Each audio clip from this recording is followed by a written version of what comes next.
सत्य को खोजने वाले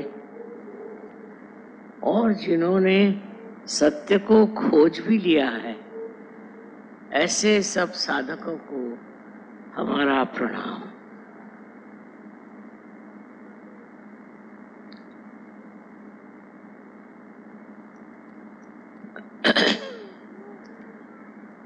दिल्ली में इतने व्यापक रूप में सहयोग फैला हुआ है कि एक जमाने में तो विश्वास ही नहीं होता था कि दिल्ली में 2-4 भी सहयोगी मिलेंगे। यहाँ का वातावरण ऐसा उस वक्त था कि जब लोग सत्ता के पीछे दौड़ रहे थे और व्यवसायिक लोग पैसे के पीछे दौड़ रहे थे। तो मैं ये सोचती थी कि ये लोग अपने आत्मा की ओर कब मुड़ेंगे। पर देखा गया कि सत्ता के पीछे दौड़ने से वो सारी दौड़ निष्फल हो जाती, थोड़े दिन टिकती है। न जाने कितने लोग सत्ताधारी हुए और कितने उसमें से उतर गए। उसी तरह जो लोग धन प्राप्ति के लिए जीवन बिताते हैं, उनका भी हाल वही हो जाता है, क्योंकि कोई सी भी चीज जो हमारे वास्तविकता से दूर है, उसके तरफ जाने से अंत में यही सिद्ध होता है कि ये वास्तविकता नहीं। उसका सुख, उसका आनंद क्षण भर में भंगुर हो जाता है, खत्म हो जाता है। और इसी वजह से मैं देखती हूँ कि दिल्ली में इस कदर लोगों में जागृति आ गई है। ये जागृति आपकी अपनी संपत्ति है, ये आपके अपने शुद्ध हृदय से पाई हुई प्रेम की बरसात। इसमें न जाने हमारा लेना देना कितना है, किंतु समझने की बात यह है कि अगर आपके अंदर ये सूझबूझ नहीं होती तो इस तरह से ये कार्य संपन्न नहीं हो सकता।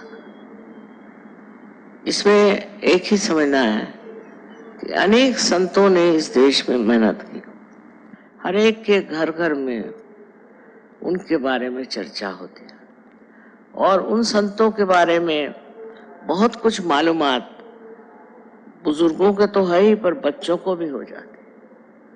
धीरे धीरे ये बात जमती है कि आखिर ये लोग ऐसे कौन थे जिन्होंने इतना परमार्थ साध्य किया।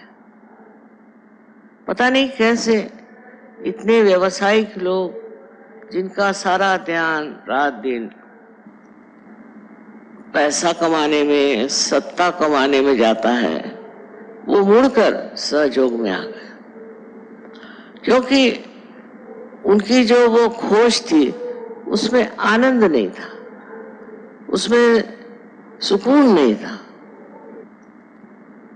शांति नहीं थी, किसी प्रकार का विशेष जीवन नहीं था। जब मनुष्य ये पता लगा लेता है कि उसके अंदर कोई ऐसी वास्तविक आनंद की भावना आएगी, न ही उसने कोई उस सुख को पाया जिसके लिए वो इस संसार में आया है। न जाने कैसे एक ज्योत से अनेक ज्योत जलती गई और आज मैं देखती हूँ कि हजारों लोग यहाँ पर आज उपस्थित हैं, जिन्होंने अपने अंदर की अंतरात्मा को पहचाना है। सबसे पहले जान लेना चाहिए कि हमारे अंदर जो बहुत सी त्रुटियां हैं, उसका कारण है कि हम लोगों ने धर्म को समझा नहीं। जो कुछ धर्म मार्तंडों ने बता दिया,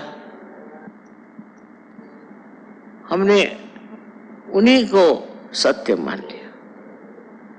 उन्होंने कहा कि आइए आप कुछ अनुष्ठान करिए या कुछ पूजा पाठ करिए या और हर तरह की चीज बताई। मुसलमानों को भी इस तरह से पढ़ाया गया कि तुम अगर इस तरह से नमाज पढ़ो और इन मुल्लाओं के कहने पे चलो तो तुम्हें मोक्ष मिल जाएगा। अब मनुष्य सोचने लगा कि ऐसा तो कुछ हुआ नहीं, ऐसी तो कोई प्राप्ति हुई नहीं, फिर ये है क्या? ये कर्म कांडों में हम क्यों फंसे? और ये कर्म कांड हमें बहुत ही गहरे अंधकार में ले जाते हैं।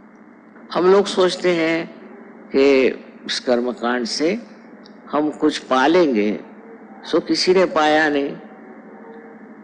जन्म जन्मांतर से लोगों ने कितने कर्म कांड किए हैं, उन्होंने क्या पाया? अब पाने का समय भी होता है। आज इस कलयुग में ये समय आ गया, ऐसा आया है कि आपको सत्य प्राप्त हो। सत्य की प्राप्ति यही सबसे बड़ी चीज है, और सत्य ही प्रेम है, और प्रेम ही सत्य है।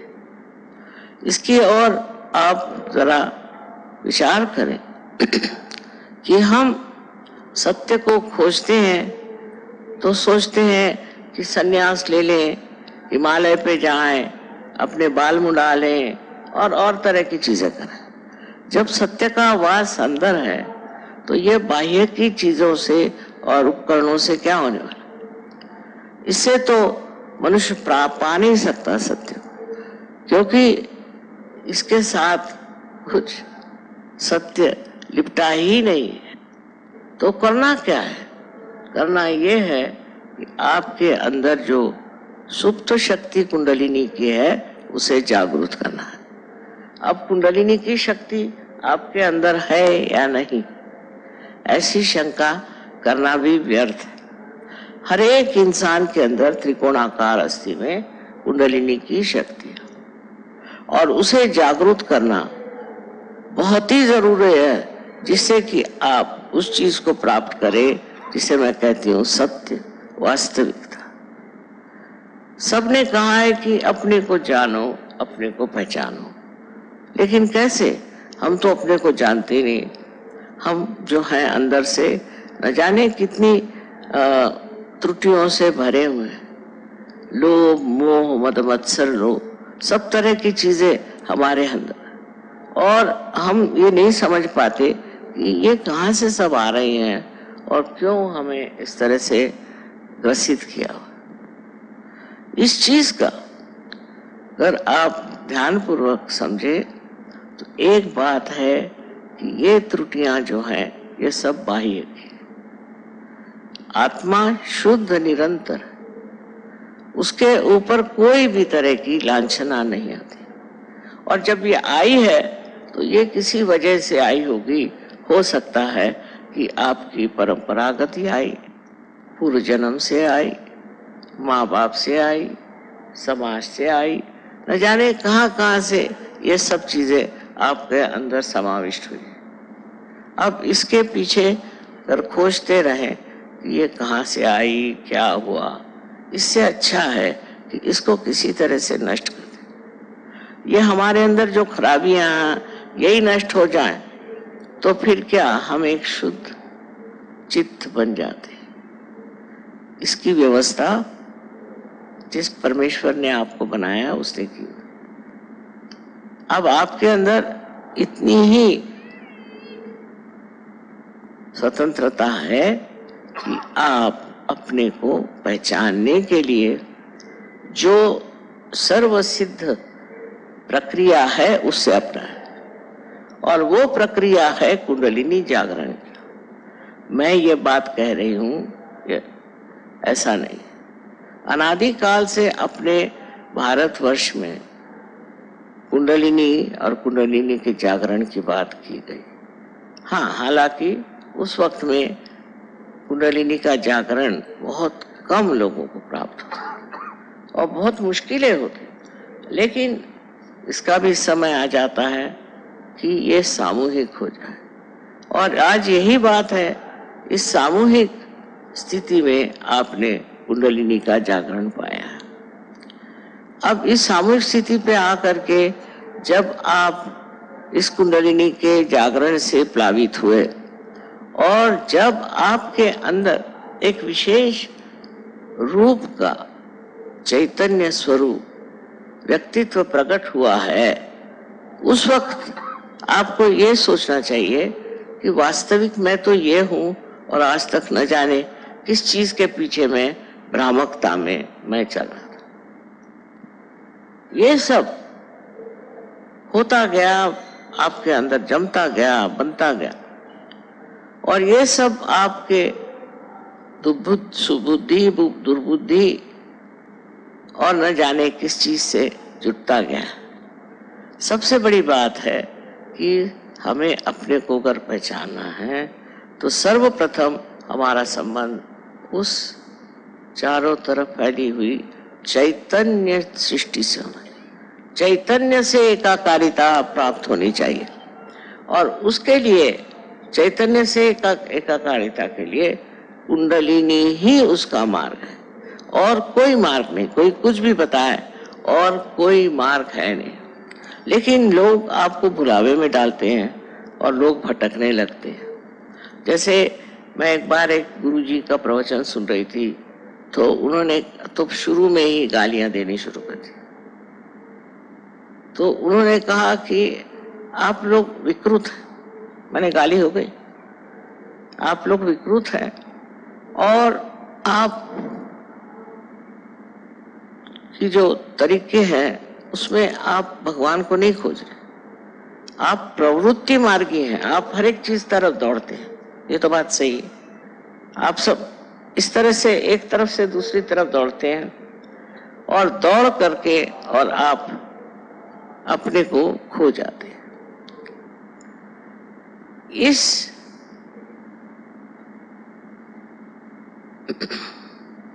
इस दौड़ में इस तरह के प्रवृत्ति में हमारी सारी ही शक्ति नष्ट हो जाती। आज ये चाहिए तो कल वो चाहिए, तो परसों वो चाहिए, भाग रहे इधर से उधर, उधर से उधर, उधर से उधर। अब ये जो उन्होंने गाली बक दी कि आप प्रवृत्ति मार्ग की हैं, उसको लोग मान लेते हैं कि अच्छा हम प्रवृत्ति मार्ग की हैं, और वो दूसरों के लिए कहते हैं कि आप निवृत्ति मार्गी हैं नहीं, तो आप क्यों आत्मा को प्राप्त कर रहे हो? अगर आप निवृत्ति मार्गी हैं, माने आपकी जो वृत्ति इधर उधर नहीं दौड़ती, तो आप आत्मा को प्राप्त कर सकते हैं।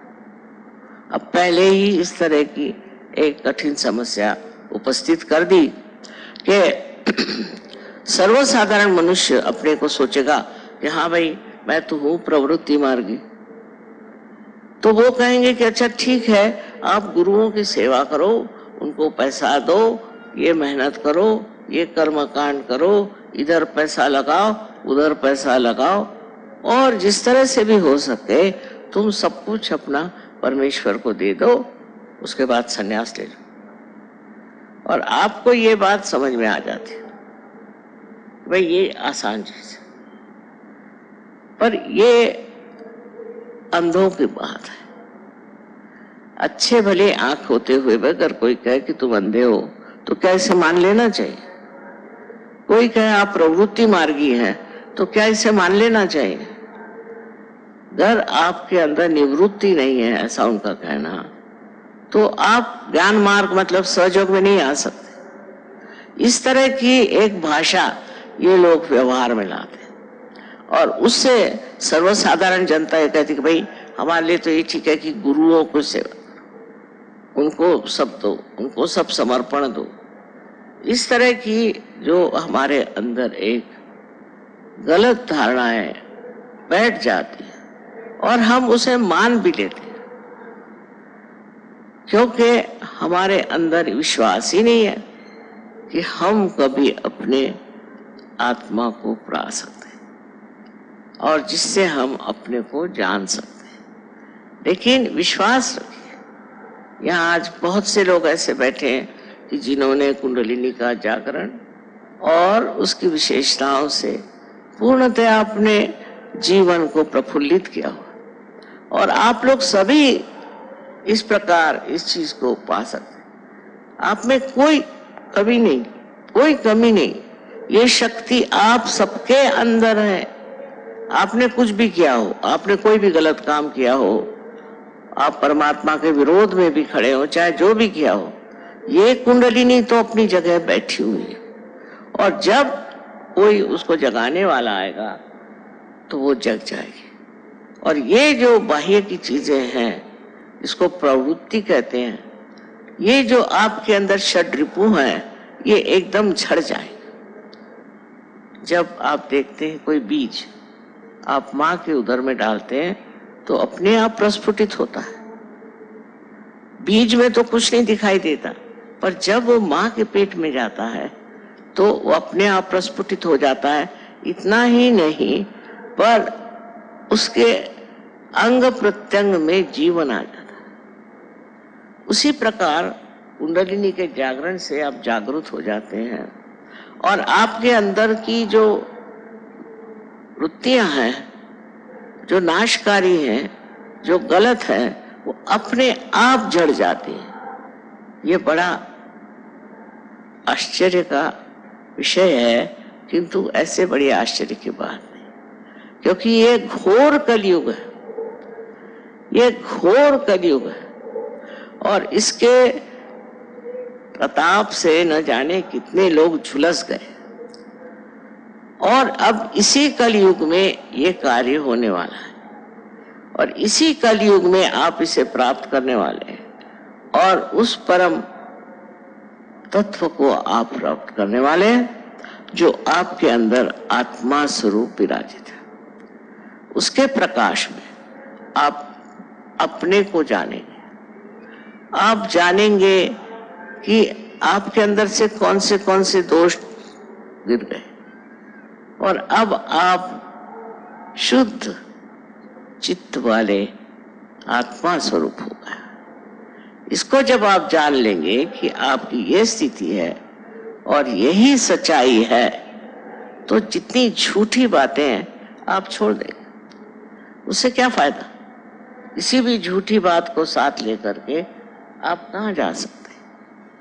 पर तब तक झूठ नहीं दिखाई देता जब तक आपकी आत्मा जागृत नहीं होती। आत्मा के प्रकाश में ही आप उस झूठ को समझ सकते हैं जो आपको हर तरह से भुलावे में रखता है। और इस भुलावे में हर तरह के लोग घूम रहे हैं। आप दुनिया की तरफ नजर करें, किसी भी धर्म का नाम लेकर के आज लड़ रहे हैं। अरे भाई, जब धर्म है, जब एक ही परमात्मा है, तो लड़ क्यों रहे हो? पर इस तरह के भुलावे तैयार हो जाते हैं, दिमागी जमा खर्च ऐसा बन जाता है, और उसको लोग अपना लेते हैं। उसका कारण यही है कि उनकी समझ में अभी प्रकाश नहीं। जब कुंडलिनी का जागरण होता है तो आपका संबंध उस परम चैतन्य की शक्ति से हो जाता है, और ये संबंध बड़ा माना हुआ।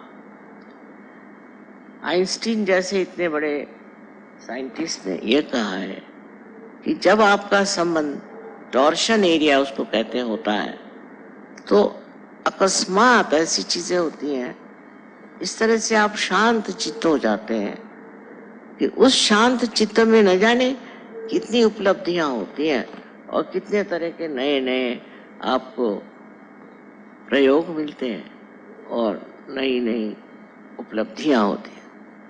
ये सारी चीजें होते हुए भी जब लोग बार बार जग कर सो जाते हैं और सोकर फिर जगते हैं, ऐसी भी दशा चलती है। ऐसे लोग नहीं होते कि जो एक बार पार हो गए सो। उसके बाद उनकी गहनता कितनी है इस पर निर्भर है। अगर आप गहन हैं तो ये चीज आपके अंदर जब जागृत होती है तो उसका बड़ा गहन अनुभव होता है। आप एकदम निर्विचारिता में चले जाते। आज ही मैं बता रही थी कि मनुष्य विचार क्यों करता है, हर समय हर एक चीज पे देखना और उस पे विचार करना। कोई चीज है, जैसे ये अब कारपेट है, ये कहाँ से आई होगी, कितने की होगी, क्या होगा, दुनिया भर की झंझटें इसके लिए होगी। बजाय इसके को इतना सुंदर है, इसका सौंदर्य, उसका आनंद ले, मनुष्य सोचते ही रहता है। और इस तरह के सोच विचार से मनुष्य कभी कभी पगला भी जाता है। तो किसी भी चीज की ओर देखकर उस पर प्रक्रिया करना, रिएक्ट करना, इससे बढ़ के और कोई गलती नहीं है। क्योंकि जो आप प्रक्रिया कर रहे हैं या रिएक्ट कर रहे हैं किसी चीज पर, तो वो आप अपने अहंकार के कारण या आपके अंदर जो सुप्त चेतन है, जिसे कि कंडीशनिंग कहते हैं, उसके कारण कर रहे हैं। आप इसलिए नहीं कर रहे हैं कि आप उसे पूरी तरह से देख रहे हैं। वो साक्षी स्वरूपत्व आपने उस चीज को आप पूरी तरह से देखें। अगर आप पूरी तरह से उसे देख सकते हैं तो उस चीज का आनंद आपके अंदर पूरी तरह से समा जाए। सबसे तो बड़ी बात यह है कि इस दशा में आने की बात बहुतों ने कही, मैं कह रही हूँ ऐसी बात नहीं, पर वो बहुत से लोग समझ नहीं पाए होंगे या उस वक्त ये भी सोचा होगा कि ये कैसे हो सकता है, हम तो एक मानव हैं, ये कैसे हो सकता है। कुंडलिनी के जागरण से सब हो सकता है। और जब कुंडलिनी आप सबके अंदर वास्तव्य किए हुए, जब वो स्थित है वहां, तो सिर्फ उसके जागरण की बात है। ये आपका धरोहर, ये आपकी अपनी चीज है जिसे आपने खरीदी नहीं, उसके लिए कोई पैसा नहीं दिया, उसके लिए किसी भी तरह की याचना नहीं की। वो अंदर है, वो स्थित है। सिर्फ उसकी जागृति होने का विचार होना चाहिए। अब ये कुंडलिनी शक्ति जो है, ये आपकी बड़ी शुद्ध इच्छा है। शुद्ध इच्छा हमारे यहाँ ना कोई है नहीं। जैसे कोई साहब वो कहेंगे, साहब मैं चाहता हूं कि मेरे पास एक मोटर आ जाए। अच्छा भाई, आ गई मोटर, तो उसका आनंद ही नहीं उठाया, फिर लगे दूसरा कुछ ढूंढने, फिर वो चीज हो गई तो फिर लगी तीसरी चीज। तो इसका मतलब आपकी जो इच्छाएं शुद्ध नहीं थी। अगर वो शुद्ध इच्छा होती तो आप तृप्त हो जाते। ये कुंडलिनी शक्ति आपकी शुद्ध इच्छा है और ये परमेश्वरी इच्छा है। ये जब आपके अंदर जागृत हो जाती है तो आप तृप्त हो जाते हैं। तृप्त हो जाते माने आप सोचते हैं कि ये जो मेरा मन ये चाहिए वो चाहिए वो चाहिए करता था, उसके जगह अब मैं ऐसे सुंदर बाग में आ गया हूँ जहाँ सुगंध ही सुगंध, आनंद ही आनंद, शांति ही शांति और प्रेम ही प्रेम बसा। ये जब स्थिति आपकी आ जाती तो फिर आप मुड़ के नहीं देखते उधर जो गलत चीज है। अधिकतर होते हैं ऐसे भी लोग, तो भी कुछ फिर गिरते हैं, फिर उठते हैं, फिर गिरते हैं। पर सहयोग में जिसने एक बार इसे प्राप्त किया, वो इतनी महत्वपूर्ण चीज है और इतने सहज में होती है। उसके लिए कुछ करना नहीं, उसके लिए आपको पैसा देना नहीं, कोई चीज नहीं, प्रार्थना नहीं, कुछ नहीं। सिर्फ आपके अंदर शुद्ध इच्छा होनी चाहिए कि मैं अपने आत्मा को प्राप्त करूं। इस शुद्ध इच्छा से ही आप उसे प्राप्त करें। सिर्फ मन में यही एक इच्छा रखें कि मेरी कुंडलिनी जागृत हो जाए। ये इच्छा ही इतनी प्रबल है कि उससे अनेक लोग अनेक देशों में मैंने देखा कि एकदम से पार हो गए। जैसे एक देश है बेनिन, वहां पर पहले वो मुसलमान लोग थे और वो फ्रेंच लोगों से इतने घबरा गए थे कि उन्होंने मुसलमान धर्म ले लिया। वो मुसलमान धर्म लेने के बाद वो संतुष्ट नहीं थे। उससे भी परेशान, उससे भी झगड़े, ये वो। पर जब उनको सहयोग मिल गया तो सब छोड़ छाड़ के अब मजे में है। आपको आश्चर्य होगा कि आज वहां भी 14,000 सहयोगी हैं, वो सब मुसलमान।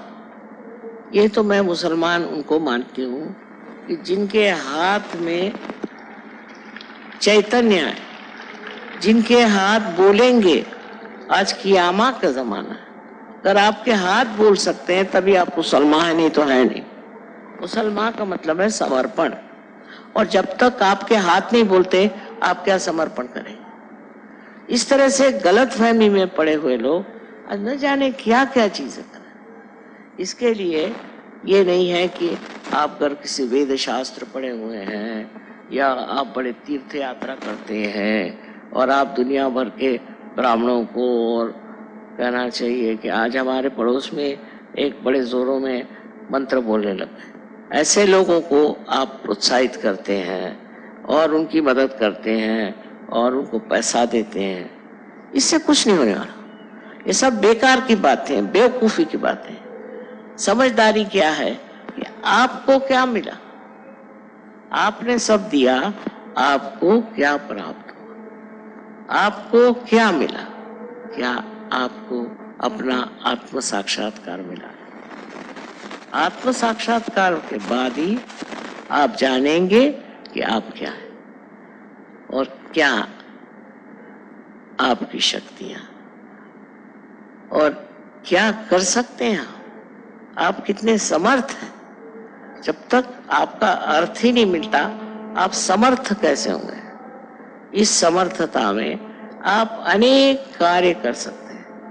मैं तो इतने आश्चर्य में हूँ कि परदेश में जब मैं रहती हूँ तो ये परदेसी, इन्होंने तो कभी कुंडलिनी का नाम भी नहीं सुना, पर जब से पार हो गए तो न जाने क्या क्या चमत्कार कर रहे हैं दुनिया भर की चीजों में।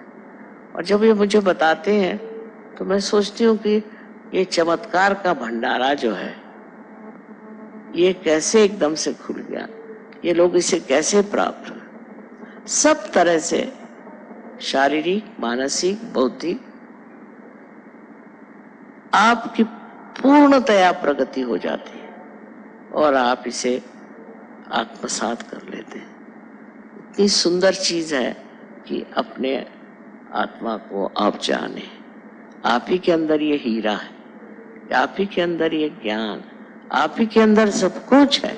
सिर्फ उसका मार्ग जो है सिर्फ कुंडलिनी जागरण है और कोई।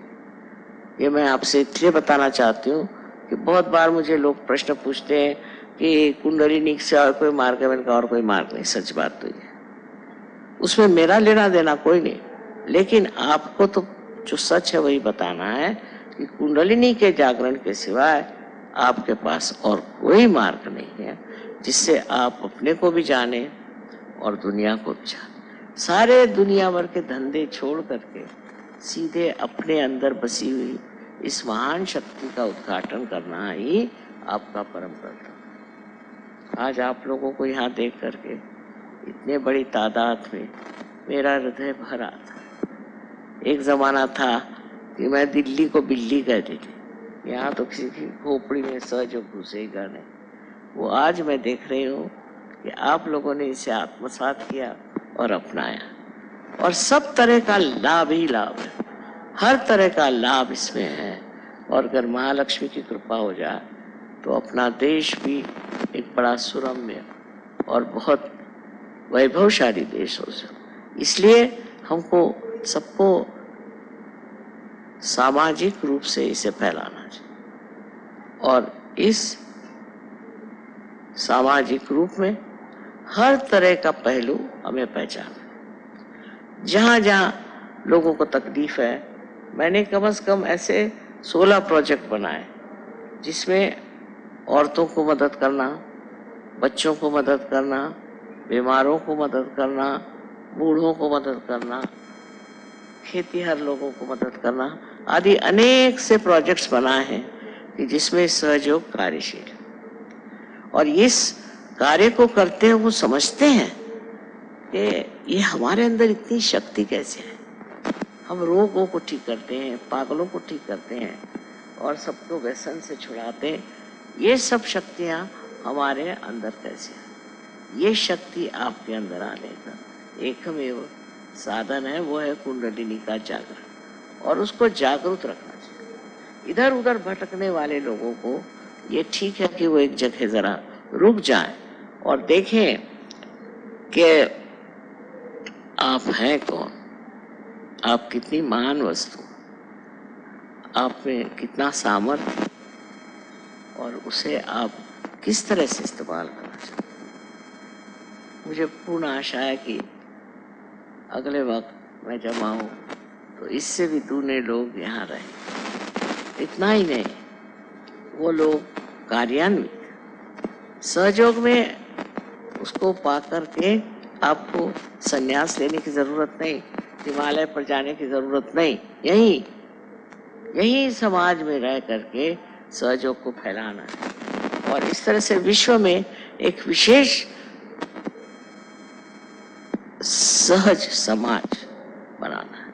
और इस सहज समाज में वही करना चाहिए कि जो सारे संसार का उद्धार कर सकता है और जितनी इसकी त्रुटियां हैं उनको बिल्कुल पूरी तरह से नष्ट कर सकता है। ये कार्य आप लोग सब कर सकते हैं और इसलिए मैं आपसे बार बार यही कहूँगी कि अपनी जागृति करते रहें, मनन करें, मनन से जागृति बनी रहे और जो दोष हैं वो धीरे धीरे बिल्कुल निकल जाएंगे। इससे आप एक सुंदर स्वरूप, बहुत ही बढ़िया एक व्यक्ति हो जाए।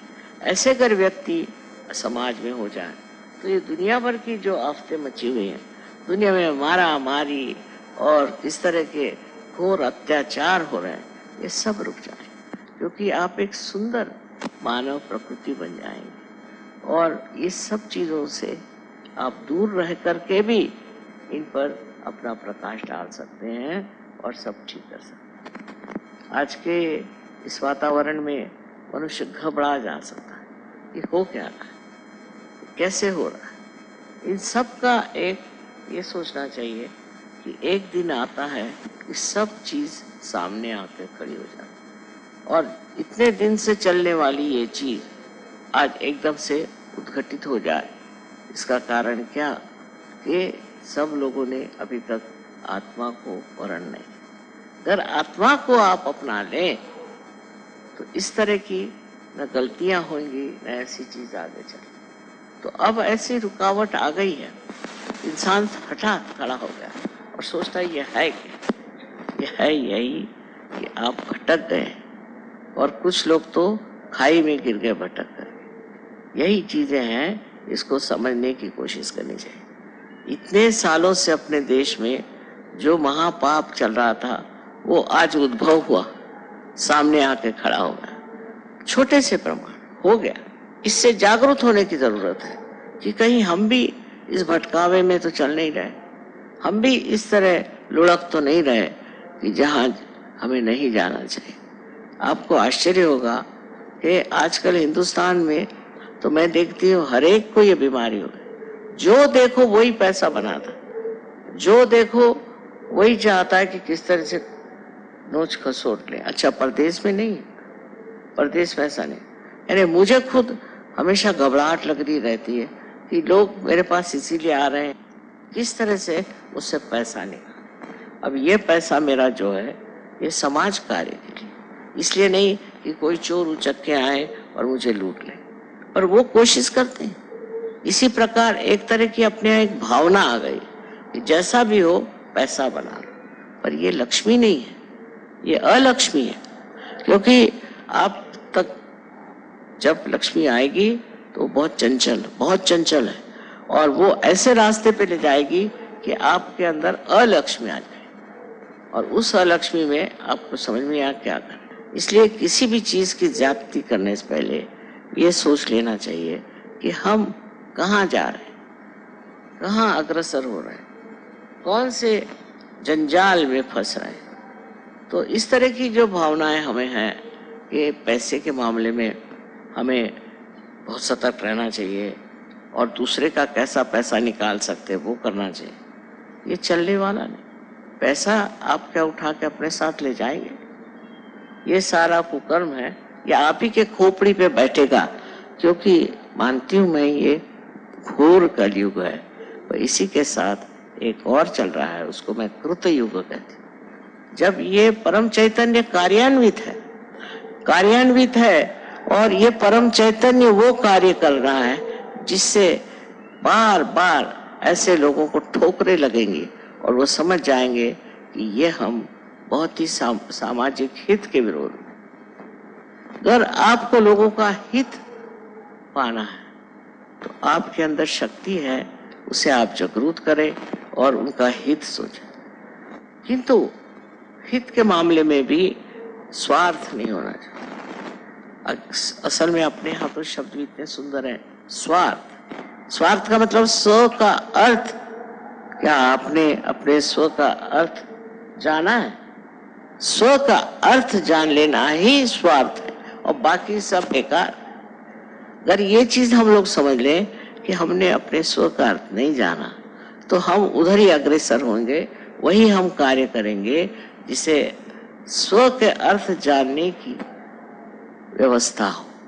इसलिए आजकल की जो कुछ भी कश्मकश चली हुई है, झगड़ेबाजी चली है, इसकी परंपरा बहुत पुरानी अपने देश में स्थित हो गई। पता नहीं कैसे। पहले जब अंग्रेज आए तो वो भी यही धंधे करते थे। उन्होंने हमारे यहाँ से कोहिनूर का हीरा ले गए। उनको जब तक आप कुछ प्रेजेंट नहीं दो तो वो खुश नहीं होते थे। और वो थोड़े प्रमाण में था, अब तो बहुत ही बड़े प्रमाण में हर एक चीज चल पड़ी। तब से शुरू हुआ, बढ़ते बढ़ते हमारे राजकारणी लोगों ने शुरू किया और आगे बढ़ गया। अब राजकारणी नहीं, अब तो हर एक आदमी ऐसा हो रहा है कि जो चाहता है किस तरह से दगा करें, किस तरह से पैसा लूटे। इसका एक ही मार्ग है, वो है सहयोग। इसी से हमारा समाज व्यवस्थित हो जाएगा। इसी से हमारे समाज में आपसी प्रेम और आदर, न कि हम पैसे का आदर। अब दूसरी बात है सत्ता के पीछे भी लोग पागल। सत्ता चाहिए, काहे के लिए चाहिए सत्ता? किस लिए सत्ता चाहिए? आपकी अपने पे सत्ता नहीं, आप दुनिया भर की सत्ता लेके करोगे क्या? सत्ता चाहिए, हमें ये होना है, हमें वो होना है। किस दिन के लिए? कौन सी उससे लाभ है? उससे आपका क्या लाभ होने वाला है? सत्ता करने के लिए भी बहुत बड़े आदर्श पुरुष हो गए। उनकी हिम्मत, उनका बड़प्पन, उनकी सच्चाई, वो तो है नहीं और सत्ता चाहिए। जैसे कोई आप बंदर को सत्ता दे दीजिए तो वो क्या करे? हमारे मराठी में कहते हैं कि बंदर के हाथ में जली हुई लकड़ी दे दीजिए तो वो तो सब दूर जलाते फिरेगा। वही है आज सत्ता का रूप कि सब बंदर जैसे अपनी सत्ता को इस्तेमाल करते हैं पैसा कमाने, और पैसा कमाते हैं सत्ता के। इस तरह के इन दोनों के द्वंद्व में चलने से आज अपना देश बहुत ही गिर गया सामाजिक रूप से। सहयोग उसका इलाज है। सहयोग में आने से आप समझ जाएंगे कि ये महामूर्खता है और इस मूर्खता को सहयोगी नहीं करते। और जिस दिन सहयोग बहुत फैल जाएगा उस दिन ये सब चीजें अपने आप नष्ट हो जाएंगी, ये रह ही नहीं सकती। इसीलिए आपको समझना चाहिए कि आजकल जो हम घबराए हुए हैं कि अपने समाज का क्या हो रहा है, उसको ठीक करने का भी, उसको सही रास्ते पर लाने का भी उत्तरदायित्व आपका है। आप कर सकते हैं। आप जो सहयोगी है ये कर सकते हैं और जो नहीं भी है उनको सहयोग करना चाहिए। हमें अगर अच्छी समाज व्यवस्था चाहिए, अच्छी एक व्यवस्था ऐसी हो कि जिसमें कोई किसी को खसोटे ना, मारे ना, और सब लोग आपस में प्रेम भाव से रहें, तो इसका इलाज सिर्फ सहयोग कर सकते हैं। सहयोग दिखने में सीधा साधा है और सबके अंदर शक्ति होने से सब सोचते हैं कि अब तो पार हो जाए, पर इसमें रचना पड़ता है, इसमें रमना पड़ता है और उसके बाद ही इसकी शक्तियां पूरी तरह से जागृत हो जाती हैं और उससे आप हिंदुस्तानी नहीं सारे संसार का उद्धार कर सकते हैं और इस उद्धार की व्यवस्था हो। अब इसमें कुछ कुछ लोग ऐसे हैं कि वो शैतानी के पीछे, उनकी इच्छाएं शैतानी, ठीक है, ऐसे लोग रह जाए।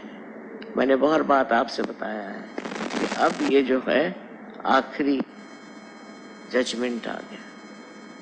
इस वक्त में आप अगर अच्छाई को पकड़े तो आप उठ जाएंगे और अगर बुराई को पकड़े तो आप दब जाएंगे। हमें देखना चाहिए कि किस तरह से जगह जगह भूकंप आते हैं तो क्या होता। अभी गुजरात में बड़ा भारी भूकंप हुआ, वहां हमारे सिर्फ 18 सहयोगी थे, क्योंकि गुजरातियों को पता नहीं क्या सहयोग से खास मतलब नहीं होता। अब टर्की में भी बड़ा भारी भूकंप आया, वहां भी जितने सहयोगी थे सब बच गए, सब एक से, और उनके घर भी बिल्कुल सही सलामत, मैंने देखे खुद।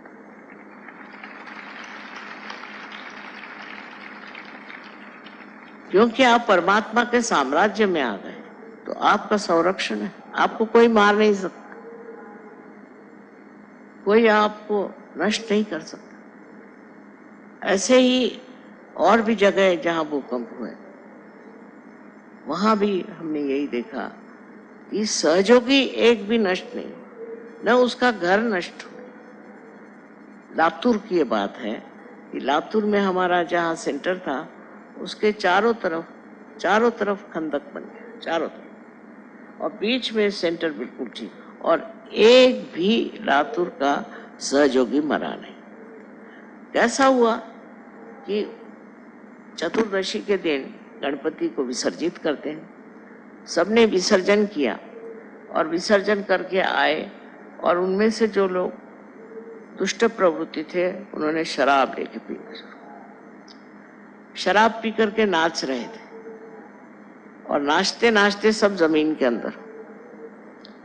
पर एक भी लातूर में, एक भी सहयोगी लातूर में किसी भी तरह से कोई भी बात वंचित नहीं, उसका घर जैसे कि जैसे रहा, उसकी गृहस्थी, उसके बच्चे सब ठीक। ये क्या चमत्कार नहीं है तो और क्या। इसी प्रकार आप भी समझ लें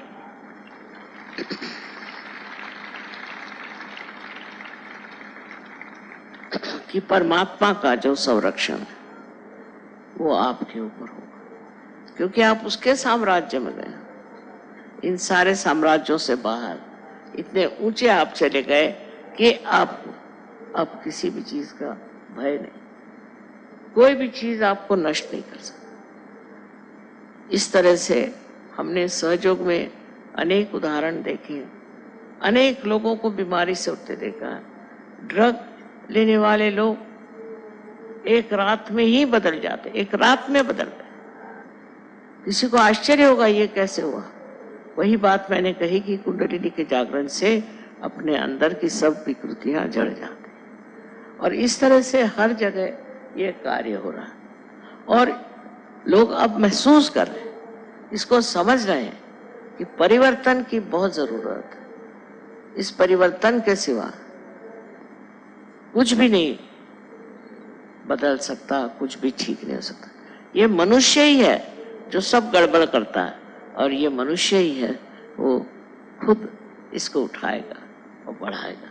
बड़ा विश्वास है मुझे कि जिस तरह से यहाँ सहयोग बढ़ा है और भी आगे बढ़ता रहे, और अनेक प्रांगण में, अनेक स्थिति में इसका प्रकाश चारों तरफ आ फैला है। आप सबको अनंत आशीर्वाद। I am sorry I had to speak in Hindi language because most of the people are here Hindi. Moreover, I didn't know whether to speak Urdu mixed or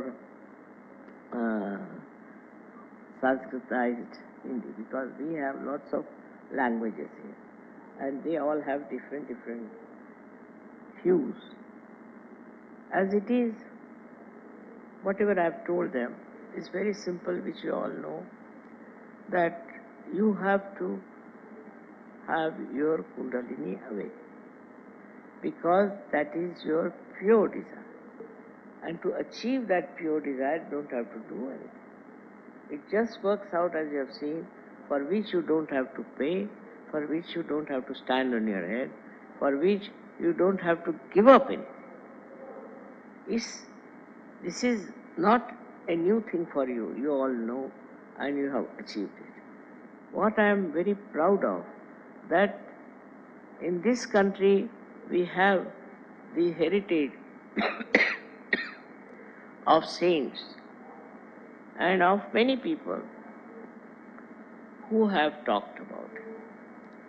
But in your countries, nobody even expected that there could be such a power that would give you this awakening.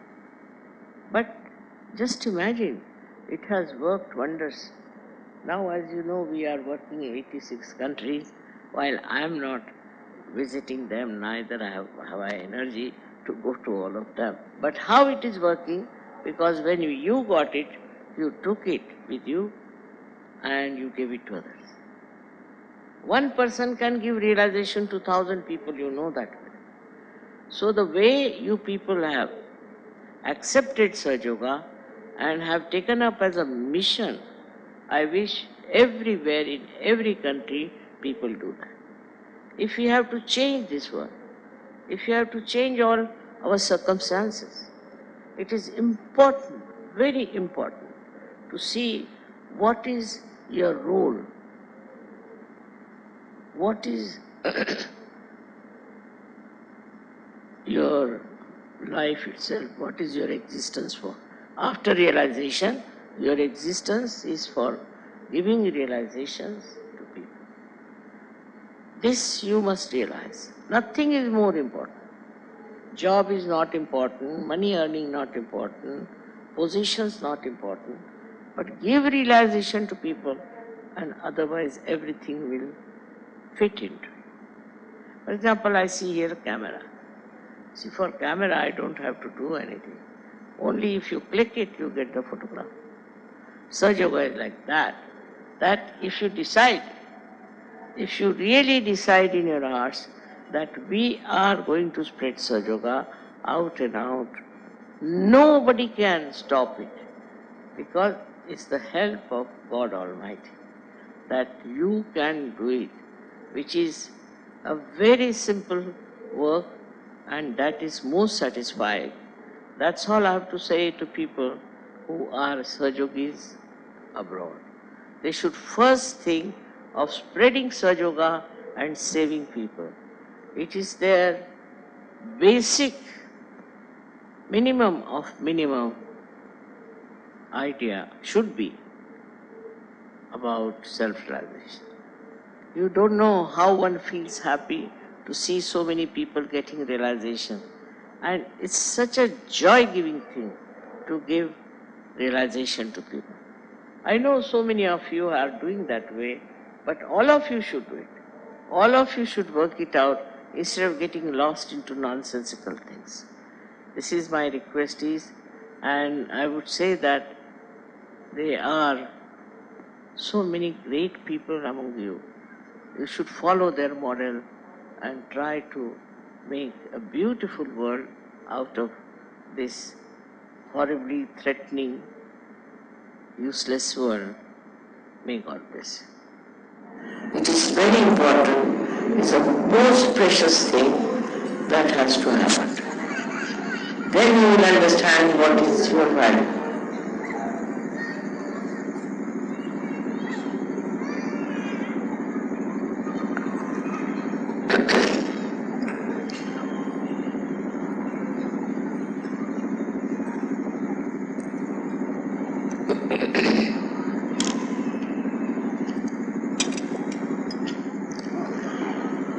I don't know how many don't have realization as yet. Can you raise your hands who haven't got realization so far?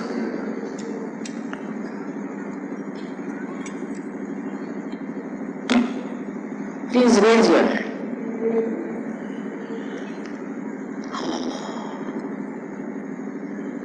जिन्हें अभी तक आत्म साक्षात्कार नहीं हुआ वो हाथ ऊपर करें.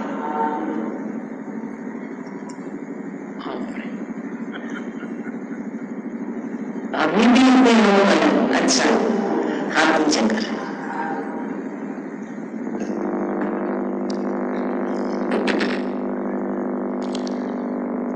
अब आप सब अपने दोनों हाथ मेरे और ऐसा सर कुछ प्रेशर से नहीं, सर ऐसे सीधा और अपने प्रति श्रद्धा रखें। सब लोग इस तरह से श्रद्धा पूर्वक दोनों हाथ रखें।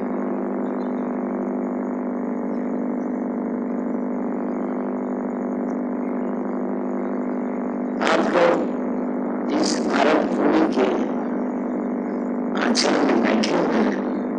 इतनी पवित्र भूमि है कि यहाँ कुछ ज्यादा करने की जरूरत नहीं है। परदेश में मेरे हाथ टूट जाते हैं, पर यहाँ तो फट से लोग पार हो जाते हैं। ये बड़ी भारी चीज है। बड़े भाग्यवान ही इस देश में पैदा होते हैं। तो कृपया सब लोग हाथ इस तरह से करें और आवाज बंद कर लें एक क्षण पर।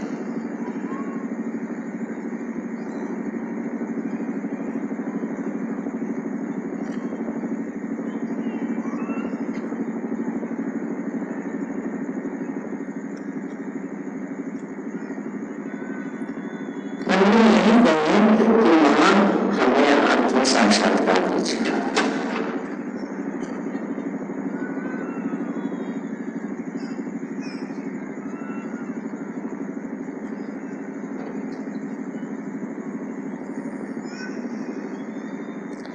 अब ये अपना राइट हैंड जो है इसको अपने तालू के ऊपर रखें, ऊपर अधान जी रखें।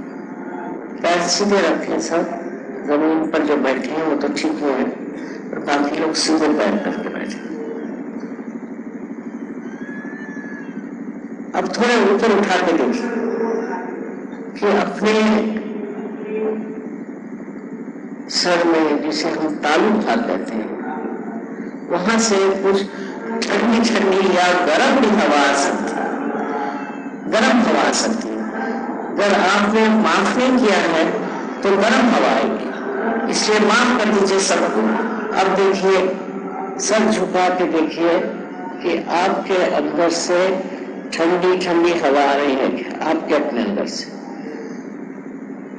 अब दूसरा हाथ मेरे और करें और लेफ्ट हैंड सर पे रख के और कृपया जरा ऊपर उठा के देखिए, थोड़ा दिमाग पर रख के कि आपके सर में से कोई ठंडी ठंडी हवा आ रही है। यही कुंडलिनी है, यही अपना रास्ता तय करके और इस सातवें चक्र को भेद करके और चारों तरफ बैठी हुई इस परम चैतन्य शक्ति से एकाकारिता प्राप्त करती है। गर्दन नीचे करके देखिए।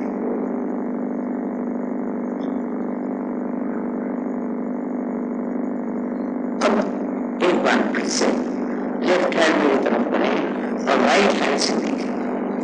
देखिए, सर झुका के देखिए। सर झुका के देखिए कि आपके अंदर से ठंडी ठंडी हवा ऐसी आ रही है। कभी जो शून्य शिखर पर अनहद बाजिए, यही चीज सबने यही कहा है। गुरु नानक साहब ने कहा है सहज समाधि लाओ। अब दोनों हाथ को कृपया दोनों हाथ को देखिए, आपके हाथ में कुछ ठंडी या गर्म हवा आ रही है क्या?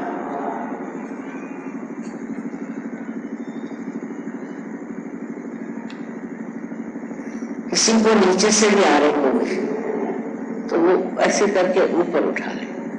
किसी को इस हाथ में आ रही होगी, ऐसे उठा ले।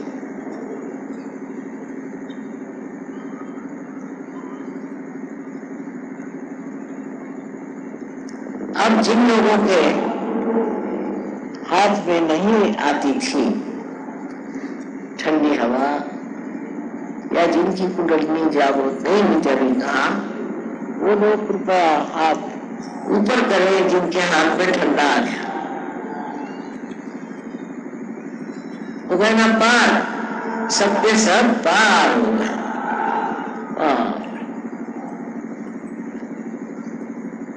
अब आप लोगों से ठंडी हवा में और आ रही, यहां पर लोग पार नहीं हुए क्या बीच में? क्यों नहीं?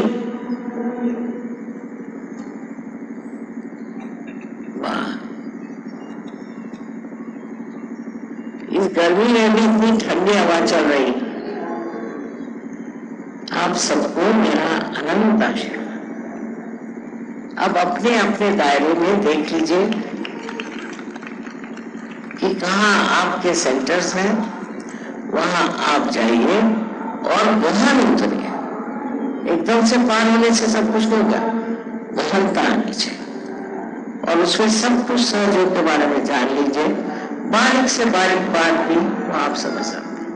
कोई शास्त्र पढ़ने से मालूम नहीं होगा, कुछ भी कुरान पढ़ने से मालूम नहीं होगा, बाइबल पढ़ने से मालूम नहीं होगा, क्योंकि उस वक्त कुंडली का जागरण हुआ नहीं था और वो इन लोगों पे था कि जो लोग अभी पार नहीं हुए, उनके लिए था कि वो किस तरह से इस दशा को प्राप्त करें, क्यों करें, ये था।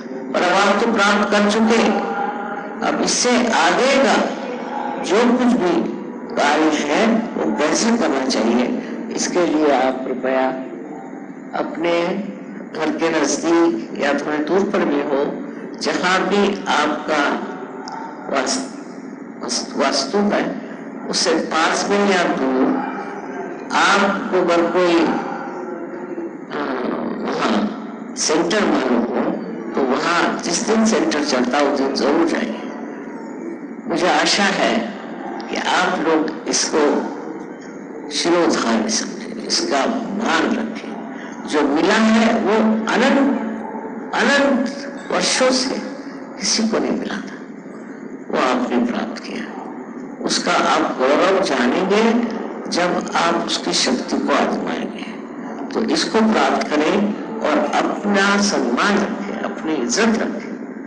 आप इसमें उतरते जाइए कहीं, और मेरा पूर्ण आशीर्वाद है कि आप लोग पूर्णतया सुखी हो जाएं, पूर्णतया आनंदित हो जाएं और पूर्णतया शांति में हो जाएं। इसके अलावा आप स्वयं शक्तिशाली हो जाएं।